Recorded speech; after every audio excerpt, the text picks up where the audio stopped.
તો ગુરુવારે મળશે રાજ્યના મંત્રીમંડળની કેબિનેટ બેઠક। બુધવારના બદલે ગુરુવારે કેબિનેટની બેઠક યોજાશે। બુધવારે વિકાસ સપ્તાહ સમાપન કાર્યક્રમના કારણે બદલાવ છે। ગુરુવારે બપોર બાદ કેબિનેટની બેઠક મળવાની શક્યતાઓ છે।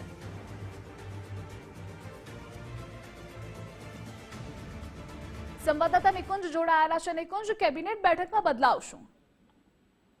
વિકાસ, સામાન્ય રીતે બુધવારે કેબિનેટ બેઠક મળતી હોય છે, પરંતુ આ અઠવાડિયાની કેબિનેટ બેઠક ગુરુવારે મળશે।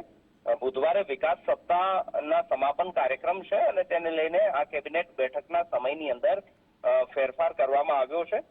ગુરુવારે બપોર બાદ કેબિનેટની બેઠક મળશે તે પ્રકારની માહિતી મળી રહી છે અને જે પ્રકારની મંત્રીમંડળના વિસ્તરણની ચર્ચાઓએ જોર પકડ્યું છે, આવતીકાલે ગુરુવારે બપોર બાદ ન તો મુખ્યમંત્રી અથવા તો કોઈ મંત્રીના કોઈ શેડ્યુલાઇઝ કાર્યક્રમો ઘડાયા છે અને તેને લઈને એ પ્રકારની પણ ચર્ચા ચાલી રહી છે કે ગુરુવારના રોજ રાજ્યના મંત્રીમંડળનું વિસ્તરણ થઈ શકે છે અને વિસ્તરણ થયા બાદ રાજ્યના નવા મંત્રીમંડળ સાથેની કેબિનેટ બેઠક ગુરુવારે મળશે તે પ્રકારની ચર્ચાઓએ પણ જોર પકડ્યું છે, કારણ કે પ્રધાનમંત્રી સાથે મુખ્યમંત્રી સહિતના નેતાઓએ દિલ્હીમાં મુલાકાત કરી છે અને આ મુલાકાતની અંદર વિસ્તરણની ચર્ચા થઈ હોય તે પ્રકારની પૂરી શક્યતા જોવાઈ રહી છે અને તેના જ આધારે આ કેબિનેટ બેઠકના સમયની અંદર પણ ફેરફાર કરવામાં આવ્યો હોય તેવી પણ શક્યતા જોવાઈ રહી છે। નિકુંજ, જોડાવા બદલ આભાર આપનો।